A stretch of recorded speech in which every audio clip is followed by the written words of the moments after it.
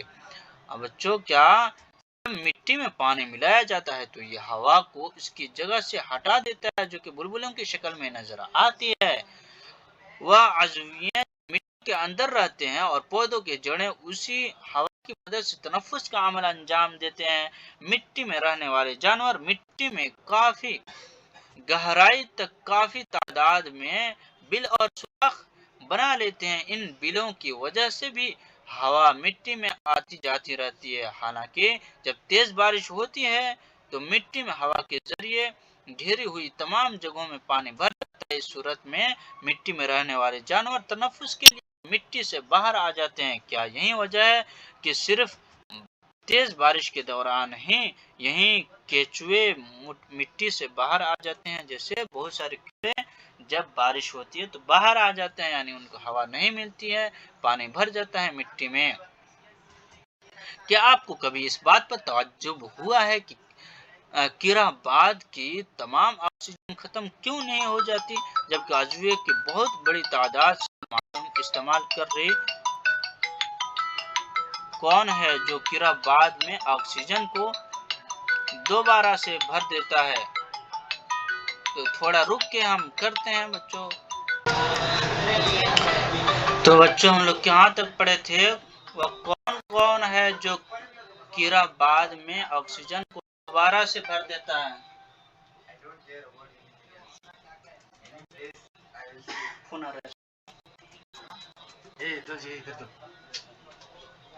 تو بچوں کیرا بعد میں آکسیجن بھرپائی کس طرح ہوتی ہے؟ یعنی ایٹماسفیئر کے بارے میں پتہ چلا۔ کیا ہے ایٹماسفیئر بچوں؟ جو زمین کی کچھ کلومیٹر پر یہ ہے ہوائی سطح، اس کو ایٹماسفیئر کہتے ہیں۔ How is the oxygen in the atmosphere replaced? بچوں آگے پڑھتے ہیں۔ باب 7 میں ہم نے ضیائی تعلیق یعنی فوٹوسائنتھیسس کا مطالعہ کیا تھا۔ اس عمل میں پودے اپنی غذا تیار کرتے ہیں اور ساتھ ہی ساتھ آکسیجن بھی خارج کرتے ہیں۔ پودے بھی آکسیجن کا استعمال کرتے ہیں تنفس کے لیے، لیکن جتنی آکسیجن وہ استعمال کرتے ہیں اس سے کہیں زیادہ پیدا کرتے ہیں۔ اسی لیے ہم کہتے ہیں کہ پودے آکسیجن پیدا کرتے ہیں۔ کیا بچوں پودے آکسیجن پیدا کرتے ہیں؟ بالکل صحیح بات ہے کہ جانور پودوں کے بغیر زندہ نہیں رہ سکتے، اسی طرح پودے بھی جانور کے بغیر زیادہ دنوں تک زندہ نہیں رہ سکتے۔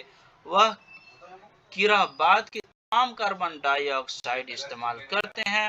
ہم دیکھ سکتے ہیں کہ دونوں کو کیا ایک دوسرے کی ضرورت ہوتی ہے۔ اس طرح کیرا بعد میں آکسیجن اور کاربن ڈائی آکسائیڈ کا توازن قائم رہتا ہے۔ اس سے پودوں اور جانوروں کے آپسی انحصار کا پتہ چلتا ہے۔ آئیے اب ہم کہہ سکتے ہیں کہ زمین پر زندگی کے لیے ہوا کتنی اہم ہے۔ کیا ہوا کی کچھ اور استعمال بھی ہے؟ کیا آپ نے ہوا چکی یعنی ونڈ مل کے بارے میں سنا ہے؟ شکل بارے میں ہم دیکھے ہیں۔ ہوا چکی ہوا کی مدد سے گھومتی ہے۔ ہوا چکا جیسے یہ شکل بار ہے، ہوا چکی ہے۔ ہوا چکی استعمال ٹیوب والے سے پانی کھینچنے اور آٹا چکی چلانے میں کیا جاتا ہے۔ ہوا چکی کا استعمال بجلی پیدا کرنے میں بھی کیا جاتا ہے بچوں۔ ہوا گلائڈرز، پیراشوٹ، ہوائی جہاز اور بعد پانی کشتی کو چلانے میں مدد کرتی ہے۔ پرندے، چمگادڑیں اور حشرے ہوا کی موجودگی میں ہی اڑ سکتے ہیں۔ ہوا بہت سے پودوں کے زیرہ دانوں، پولین اور بیجوں کے انتشار ڈسپرشن میں مدد کرتی ہے۔ ہوا آبی دور کو بنائے رکھنے میں اہم کردار ادا کرتی ہے۔ ہوا کا جینا مشکل ہے بچوں۔ تو آئیے کچھ کلیدی الفاظ یعنی کی ورڈ پڑھتے ہیں۔ تو کیا ہے؟ کیرا بعد ایٹماسفیئر، کاربن ڈائی آکسائیڈ، سب سے زیادہ ہوا میں پائی جاتی ہے؟ ہوا کی ترکیب آکسیجن، نائٹروجن۔ سیکنڈ سب سے زیادہ ہوا میں پائی جاتی ہے دھواں، ہوائی چکی۔ پڑھے، آئیے خلاصہ پڑھ لیں اپنے سے۔ ہوا ہر جگہ موجود ہے، ہم ہوا کو دیکھ نہیں سکتے ہیں لیکن اسے محسوس کر سکتے ہیں۔ متحرک ہوا باد ونڈ کہلاتی ہے۔ اور اس کا خلاصہ یہ ویڈیو کو روک کے آپ دیکھ سکتے ہیں، پڑھ سکتے ہیں اور اس طرح مشق کیجیے تاکہ آپ اس سے کیا فائدہ حاصل کیے اس سبق سے اس کے بارے میں پتہ چل سکتا ہے آپ کو۔ اور علم حاصل کرنے کے لیے اس کو اور مجوزہ پروجیکٹ اور عملی کام کیجیے۔ ویڈیو کو روک کے یہ پروجیکٹ کرنا ہے اپنے والدین اور اپنے استاد کی مدد سے۔ کچھ سمجھ میں نہیں آئے تو ویڈیو میں نیچے کمنٹ کیجیے اور دوسروں تک شیئر کیجیے جو اردو پسند کرتے ہیں اور ایسے سائنس آپ آسان اپنے بھاشا میں سیکھ سکتے ہیں۔ لائک کیجیے، سبسکرائب کیجیے، دوسروں تک شیئر کیجیے۔ بہت بہت شکریہ۔ اور ہم ختم کرتے ہیں اس چیپٹر کو۔ سبحان اللہ و بحمدہ، سبحانک اللہم اشہد